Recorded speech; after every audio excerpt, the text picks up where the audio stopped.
నమస్తే అన్న, అందరికీ నమస్కారం. కువైట్ లో 60 ఏళ్లు పైబడిన ప్రవాసులు ఎవరైతే ఉన్నారో వాళ్ళు ఒక సంవత్సరానికి అకామాను చేసుకోవాలంటే కానీ 700 నుంచి 800 దినార్లు ఖర్చు అవుతూ ఉంది. అందులో ముఖ్యంగా ఇన్సూరెన్స్ కు సంబంధించి మనం చూసుకుంటే 500 దినార్లు అయితే ఖర్చు చేయాల్సి వస్తుంది. సంవత్సరానికి అకామా వచ్చేసి వర్క్ పర్మిట్ కోసం 250 దినార్లు చెల్లించాల్సి ఉంటుంది. అన్ని ఛార్జీలు కలుపుకుంటే సంవత్సరానికి 800 దినార్లు చెల్లించాల్సి ఉంటుంది. దీంతో చాలా మంది అయితే 60 ఏళ్లు పైబడిన ప్రవాసులు కువైట్ దేశంను వదిలి వెళ్లిపోయారు.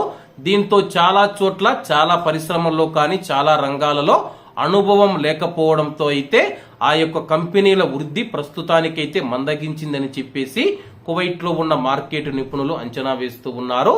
చాలా చోట్ల అనుభవం లేని ప్రవాసులు కువైట్ దేశంను వదిలి వెళ్లిపోవడం వల్ల దీంతో ఈ యొక్క సమస్య ఏర్పడిందని చెప్పి కువైట్ ప్రభుత్వానికి చాలా కంపెనీలైతే తమ యొక్క అభిప్రాయాలను అయితే తెలపడం జరిగింది.